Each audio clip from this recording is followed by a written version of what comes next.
जो हमारा आपका सपना था और नीतीश कुमार जी का खुद का सपना भारतीय जनता पार्टी ने तोड़ दिया। बाबा साहब भीमराव अम्बेडकर जी की प्रतिमाएं भारतीय जनता पार्टी की सरकार में टूटी हैं। देश के लोकतंत्र के साथ बहुत बड़ी खिलवाड़ करने जा रही है भारतीय जनता पार्टी। नीतीश कुमार जी को रिप्लेस कोई नहीं कर सकता। नीतीश कुमार जी की एक छवि अलग थी, आम लोगों के प्रति, और पिछड़े, अति पिछड़े, दलित और महादलित और तमाम समाज के लोगों के बीच में उनकी एक अलग छवि थी। उन्होंने बिहार में बहुत काम किया और जब इंडिया गठबंधन बनने की बात आई तो मुझे याद है कि इंडिया गठबंधन के सभी लोग और खासकर हम समाजवादी लोग इस उम्मीद में थे कि वो हमारे साथ रह करके देश के एक प्रधानमंत्री बनेंगे। लेकिन बीजेपी का खेल देखिए आप, वो अब प्रधानमंत्री नहीं बन पाएंगे। राज्यसभा के सांसद बनकर के एक सदस्य के रूप में वो रिटायर हो जाएंगे। एक जो हमारा आपका सपना था और नीतीश कुमार जी का खुद का सपना भारतीय जनता पार्टी ने तोड़ दिया। भारतीय जनता पार्टी वो है जो गवर्नर को मंत्री बनाती है, सीएम को डिप्टी सीएम बनाती है और तमाम स्टूल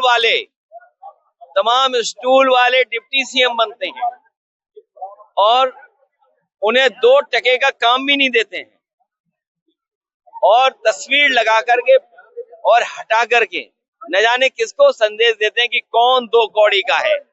खुद है कि जिनकी तस्वीर हटा दी, अब वो तो बीजेपी आपस में तय करेगी कि तस्वीर वाले क्या कहे जाएंगे, ना तस्वीर वाले कहाँ रहेंगे।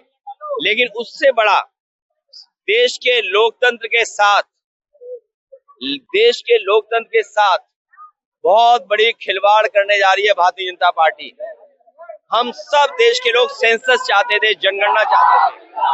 पिछड़े, अति पिछड़े और बहुत सारी जातियां अपने आप को गिनवाना चाहती थी और गिनवाना इसलिए चाहती थी कि उन्हें हक और अधिकार मिले। आज बाबा साहब भीमराव अम्बेडकर जी जो हम याद कर रहे हैं, उनके दिए हुए संविधान जो हमारा फाउंडेशन है, वो विधान है जो हमारी नींव बनता है, जो हमारी संजीवनी है, जो हमें समय समय पर हक सम्मान की बात कराता है।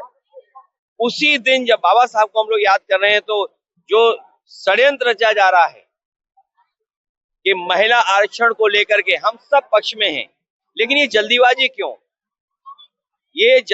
क्यों, हड़बड़ी क्यों? इसमें कोई विवाद नहीं हो सकता है, संवाद हो सकता है। हम एक दूसरे की बातचीत से रास्ता निकाल सकते हैं। और जब तक सेंसस नहीं होता है, क्योंकि सेंसस के बिना डिलिमिटेशन नहीं हो सकता और डिलिमिटेशन के साथ साथ कॉन्स्टिट्यूंसी बनेगी। अभी तो कॉन्स्टिट्यूंसी बनी नहीं, इसीलिए संविधान का परिवर्तन कर रहे हैं, संविधान को बदल रहे हैं। वो हमारी मांग है कि जब तक सेंसस नहीं है तब तक महिलाओं को नॉमिनेट कर दिया जाए उनकी आबादी के हिसाब से, परसेंटेज के हिसाब से।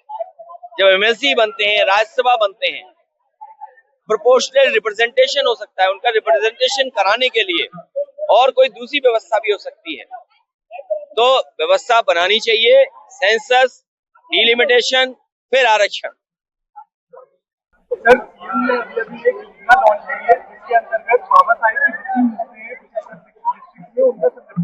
सबसे ज्यादा उत्तर प्रदेश में बाबा साहब भीमराव अम्बेडकर जी की प्रतिमाएं भारतीय जनता पार्टी की सरकार में टूटी हैं।